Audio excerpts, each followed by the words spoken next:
Estimada comunidad de INACYPE, estimadas amigas y amigos, es un gusto para nosotros, en el marco de los 50 años del Instituto Nacional de Ciencias Penales, compartir con ustedes esta charla el día de hoy con mi querida amiga, la maestra Elizabeth Arriaga, que debo de decir fue una de nuestras alumnas más destacadas del instituto, y que justamente el instituto hace precisamente este tipo de acciones, tomar a nuestros mejores alumnos e invitarlos también a nuestro cuerpo docente. Y bueno, estamos muy contentos de verdad de que ahora también formes parte del cuerpo docente, estimada Elizabeth. Es maravilloso poder contar con tu talento. Y quisiera platicar a partir de tu experiencia, no solamente en el ámbito de la investigación, de la academia, sino también desde tu perspectiva profesional como abogada litigante que eres, postulante, un tema que me parece muy relevante en cuanto a lo que es la perspectiva de género. ¿Podrías, por favor, compartir con nosotros qué es, en esencia, cómo debemos entender esto de la perspectiva de género? Claro que sí. Antes que nada, muchísimas gracias al Instituto Nacional de Ciencias Penales, a usted, doctor Sergio, por la invitación a este programa. Felicidades al INACYPE por sus 50 años. Es una institución que yo quiero y admiro muchísimo porque aquí me he formado, como bien lo comentó, y estoy muy feliz de estar aquí con ustedes. Respecto a qué es la perspectiva de género. La perspectiva de género es una metodología de investigación. Así, para no meternos en estos problemas que genera justamente todo el tema feminista y demás, vamos a centrarlo en que eso es una metodología de investigación que tiene que llevar determinados pasos o adecuaciones en la investigación de delitos donde hay una violencia clara contra las mujeres, básicamente. ¿Solamente lo vamos a ver, la perspectiva de género, para el caso de las mujeres? ¿O podríamos también en algún momento incluir el aspecto de otras comunidades o, por ejemplo, de una situación que tenga que ver con varones que asimétricamente se encuentran sometidos? No lo sé, ¿es una cuestión solamente de mujeres? Qué interesante pregunta, porque creo que aquí va de la mano la perspectiva de género con la perspectiva de interseccionalidad. Exacto. Justamente. ¿Por qué? Porque si bien es cierto, la perspectiva de género nos vamos a enfocar un poco más a temas de mujeres, y aquí hay un tema muy interesante, porque Judith Butler nos va a hablar que el género es performativo, ¿no? No me voy a meter tanto en ese tema porque quiero tocar un poco más el tema de la interseccionalidad, pero justamente la interseccionalidad es la que nos va a permitir encontrar estas asimetrías de poder de las que me has comentado, pero no solo sí son de poder, pero vamos a encontrar también temas, por ejemplo, condiciones migratorias, temas de personas indígenas, temas de estatus de económicos. Entonces, al final del día, cuando nosotros hacemos una investigación con perspectiva de género, sí tenemos que ir de la mano con la perspectiva de interseccionalidad. Totalmente de acuerdo, porque nos va a dar la luz y estas asimetrías de poder que realmente el derecho penal no nos permite ver a simple vista con el código, con lo que nos dicen los códigos, ¿no? Entonces, me parece que es muy interesante cómo vemos esta perspectiva de género con la interseccionalidad.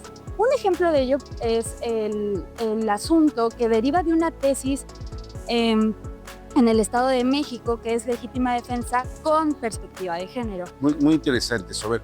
Fue un caso que nos hace replantear justo la legítima defensa. Fíjate, yo soy muy contento en relación, la verdad, desde una óptica académica, profesional, como ser humano dentro de una evolución social. Me llena mucho el ver cómo sí podemos ir avanzando, reconsiderar conceptos, reconsiderar definiciones que en algún momento nos tuvieron muy anclados solamente a ver las cosas desde una perspectiva. Pero justo viene esto de la perspectiva de género, nos amplía el ángulo y nos hace repensar figuras y que bueno, esta tesis que vas a comentar, que se da en el segundo circuito, es algo verdaderamente que todavía a la fecha he escuchado postulantes académicos de gran renombre que dicen que no, que eso que sucedió y que nos vas a narrar en ese momento no es una situación de legítima defensa. Platícanos, por favor, de esto. Claro que sí. De hecho, sí, me parece que es muy relevante hablar de esta tesis porque deriva de un asunto donde hay una mujer que vive violencia doméstica toda su vida. Sí, claro. ¿Qué pasa? Ella mata a su cónyuge mientras él está dormido.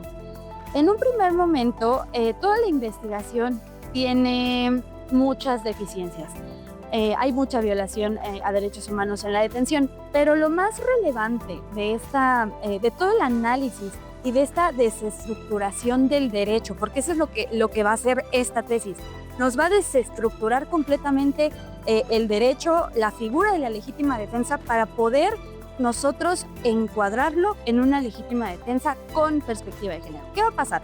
Esta mujer mata a su pareja mientras él estaba dormido. Obviamente la condenan por homicidio calificado y se va al amparo. En el amparo se percatan de un montón de cosas. Como te decía, es una investigación que está llena de irregularidades, pero las más trascendentes son las siguientes. Que esta mujer tenía varias carpetas de investigación, o en ese momento, varias carpetas de investigación por violencia doméstica, O sea, violencia familiar. ella había presentado. Ella y a él, justo. Había también un tema de la asimetría de poder que vivía esta mujer, donde dependía tanto económicamente como socialmente de esta persona. Entonces, ¿qué pasa? Que ellos se percatan, y de hecho el amparo es maravilloso porque nos damos cuenta cómo el derecho se tiene que allegar de diferentes disciplinas para poder darle respuesta a estos casos que, si bien es cierto, pues es una causa de exclusión del delito de la legítima defensa, pero ¿cómo podemos desestructurarla? ¿Y por qué? Nos va a hablar en un primer momento de el síndrome de la mujer maltratada. Y entonces se percatan que aquí esta mujer tenía el síndrome de la mujer maltratada, pero también se percatan que ella vive con un miedo constante y su día a día, se vive en qué momento va a matarla. Por eso ella toma la decisión de privarlo de la vida mientras él duerme. Lo desestructuran porque dicen, a ver, la violencia familiar es un delito continuo. Entonces, en un primer momento ella te está dando una respuesta, porque la legítima defensa te dice, real, actual e inminente. Si tú me dices, él estaba dormido, ¿cómo podemos justificar esa provocación? Exactamente, previa. ¿cómo podemos justificar eso? Pues con toda la ciencia, más bien las disciplinas con las que se allega el derecho, nos vamos a dar cuenta que ella tiene el síndrome de la mujer maltratada, que ella vive en un miedo constante, que su experiencia del miedo cambia completamente su contexto. Y justamente viene con relación a la tesis de juzgar con perspectiva de género, la obligación de juzgar con perspectiva de género, porque nos va a decir, a ver, deja atrás los estereotipos, atiende al contexto, porque no es lo mismo el contexto de esta mujer a un contexto de Una relación sana. Claro. Y finalmente también nos va a decir, desestructura el derecho, porque si no lo desestructuramos, no podemos encajar la conducta de esta mujer en una legítima defensa, con perspectiva de género, Fíjate, claro. qué interesante esto que mencionas, y yo cuando vi esa tesis, la verdad es que me pareció maravillosa, me gustó muchísimo y por supuesto que estoy de acuerdo con ella, porque es una evolución, ¿sí? Con los mismos elementos, pero con una perspectiva mucho más amplia, más holística, más humana, más real en un momento determinado, si me permite la expresión. ¿Por qué? Porque la legítima defensa es una causa de justificación. La legítima defensa es literalmente una situación en la cual, por un momento especial, particular, el Estado le concede a una persona la posibilidad de esta autodefensa. Justo. Sí, es una situación donde podríamos considerar que es un derecho hasta natural, ¿no? Desde la perspectiva de esta visión del naturalismo, de poderme defender. Entonces, ante la no presencia del Estado, la persona puede llevar a cabo esta acción, se justifica. Luego, entonces, no hay un reproche por ese comportamiento. Pero en este caso, cuando se plantea con esta perspectiva de género, tomando en consideración todo este ensamblaje de escenarios, dices, bueno, a ver, hay aquí una situación donde sí tendríamos que reconsiderar esto, porque justo como lo mencionas, la visión positivista que tenemos de la legítima defensa es que sea una agresión real, o sea, no imaginaria, que sea actual en el momento, inminente, que no me pueda sustraer de ella, que no haya mediado una provocación. Si lo vemos desde esa óptica, con las mismas definiciones, por supuesto que no nos daría para una legítima defensa, como fue como se planteó en las fases primarias de este asunto. Totalmente de acuerdo. Y entonces, cuando llega justo a esta situación de la demanda de amparo y se hace con este análisis, es un cambio de paradigma que, sin lugar a dudas, sí marca un referente. Ahora, yo te pregunto algo a partir de tu experiencia. ¿Cuántas veces no hemos visto resoluciones en donde se dice es que se está juzgando con perspectiva de género? No basta que se diga que se está haciendo con perspectiva de género. ¿Qué pasa aquí? ¿Qué nos hace falta a los operadores? ¿Qué punto de sensibilidad necesitamos tocar más para volvernos conscientes de esto? Claro. Interesante pregunta, porque lo que me comentas, la Corte ya se ha manifestado al respecto sobre el formalismo mágico, ¿no? El hecho de nosotros mencionarlo no quiere decir que lo hagamos valer. ¿Qué va a pasar? Me encanta esta pregunta durísima. ¿Qué pasa cuando una mujer no muere a tiempo? Que esto es lo que está reflejando la perspectiva de género, la legítima defensa, además. ¿Qué va a pasar? Nosotros, como operadores jurídicos, jueces, defensores, fiscales, debemos de tener el compromiso de, primero, entender que históricamente las mujeres han estado en una situación de vulnerabilidad. Eso es de entrada. Me parece muy interesante el planteamiento que hace la Ley General de Acceso a las Mujeres a una Vida Libre de Violencia respecto a las medidas de protección. Dice que básicamente que para otorgarlas siempre se otorgarán de buena fe. Es decir, siempre vas a creer el dicho de la víctima para las medidas de protección en la Ley General de Acceso de buena fe, solo para las medidas de protección. Es decir, vamos a partir de la premisa de que la mujer ha sido violentada. Creo que ese es el primer filtro y nos lo da. Que es grave, ¿no? Gravísimo. O sea, siendo realistas, es muy grave. Qué bueno que esté así, lo celebro, pero en lo real, en la práctica, es gravísimo, porque basta que alguien vaya y haga una denuncia y entonces las cosas le cambian al varón, ¿no? Sí, justamente. Por eso la ley es muy enfática, solo para las medidas de protección, no para todo el tema de la investigación, no, solo para las medidas de protección se va a atender al principio de buena fe, ¿no? Esa es de entrada. Vamos a partir de la premisa de que la mujer sí es una persona que ha sido violentada, ¿no? Primer punto. Segundo, todos los peritajes deben de venir con perspectiva de género. Justamente antropología social con perspectiva de género, psicología forense con perspectiva de género. ¿Por qué? Porque nos va a dar la pauta y nos va a señalar esta asimetría de poder. Justamente. ¿Qué otra cosa tenemos que hacer? Eliminar completamente el lenguaje estereotipado. Muchas veces en las salas de oralidad nos vamos a encontrar preguntas de ¿por qué no se fue antes? ¿Por qué no denunció? ¿Por qué estaba sola? Ese tipo de lenguaje justamente perpetúa la revictimización en nuestras instancias. A ver, pero te pregunto algo, y tú como defensora, como parte de esta dinámica procesal, va a haber una revictimización, sí lo sé, pero es como para poder esclarecer un hecho. Ajá. mi pregunta sería, ¿no en ocasiones tenemos que pasar por eso para poder en algún momento esclarecer el hecho? O sea, si le quitamos un poco de emoción a este apartado, ¿cómo puedo esclarecer un hecho con base en esta pregunta que tú haces? ¿Por qué no lo denunció anteriormente? O sea, ¿en qué momento estoy revictimizando? ¿Tengo que darle credibilidad al 100% a algo que una persona está diciendo que a lo mejor no necesariamente es como lo está interpretando o que no necesariamente corresponde a la realidad? Claro. Y que en un momento eso podría traer como consecuencia una sentencia condenatoria y que vaya a privarse de la libertad a una persona. Entonces, sí estamos ante una situación donde confluyen varios elementos, me parece, emocionales, el faltar a la verdad, temas que pueden llegar a presentarse en la práctica y lo sabemos, lo conocemos, tristemente, ¿no? ¿Qué más quisiéramos que no fuera así? Pero también sabemos que, pues en ocasiones, pues hay una situación donde se aprovecha de estos temas de la norma jurídica para sacar ventaja o para vengarse.